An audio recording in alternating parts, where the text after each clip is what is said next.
Was coming back here a mistake? The salty sea breeze tousled Lisa Miller's long blonde hair as she strolled around the exterior of the weather-beaten Sandy Shores Inn. The once vibrant sky blue paint of the bed and breakfast had dulled over seasons of sun and storms, and a loose shutter clapped against the siding whenever a gust of wind rolled off the ocean. Lisa shielded her eyes from the bright afternoon light reflecting off the calm waters as the briny aroma of low tide filled her nostrils. She scanned each corner, making mental notes of the necessary repairs, her fingertips grazing a cracked window frame, feeling the splinters dig into her fingers. A bittersweet smile played on her lips as memories of her childhood in Hadley Cove flooded her mind.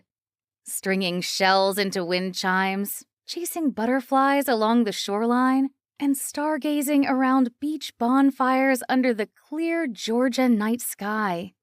Stepping inside, worn floorboards groaned as she moved from room to room.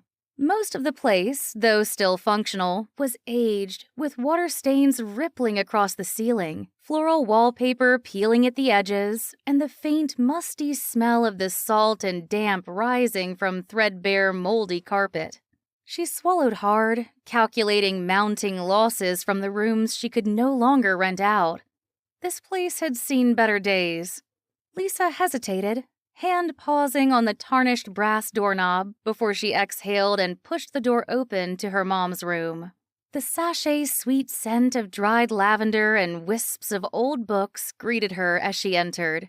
It had been untouched for nearly a month, since the day of her mom's fatal aneurysm, leaving Lisa with an inn that was more a burden than a gift.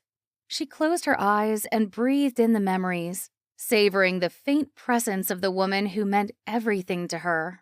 Her eyes traced over the antique furnishings, the floral carved oak headboard worn smooth, the filigree of the vanity with watermarks marring its surface, and a frayed Persian rug.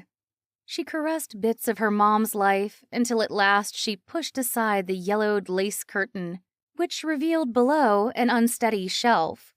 Her attention shifted to a pile of toppled paperbacks, and she tucked her hair behind one ear, then bent down and picked up a tattered copy of the Song of Achilles. As she opened it to one of the dog-eared pages, her eyes drifted to a line her mom had highlighted. And perhaps it is the greater grief, after all, to be left on earth when another is gone. Pausing, Lisa absorbed the weight of those words. After a moment of contemplation, she gently closed the book and set it down before making her way to the open closet door. Wedged behind some shoeboxes, she uncovered her dad's old camera. As she grasped the casing, she could almost catch a whiff of the cherry Cavendish tobacco he would puff while he showed her how to frame the perfect seaside shot. "The magic is in how you look at the world. Every picture tells a story, Lisey."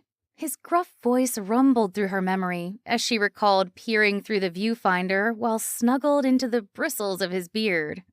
Her mom would lounge nearby on a striped beach blanket, smiling at her two favorite photographers bent on capturing the wind-swept dunes. A tear slid down her heated cheek as she turned the camera over slowly in her hands, wishing it had captured more than photos of the past. "Mom, how am I gonna do this?"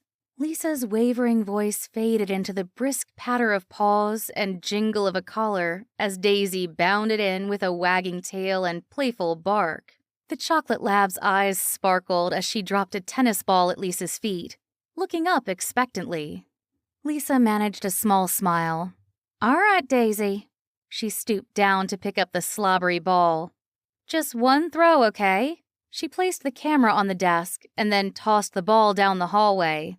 Watching Daisy dart after it, ears flopping wildly, Lisa envied how the dog found joy in the simplest of things. Despite her own troubles, she couldn't help but feel a sense of comfort wash over her at the sight.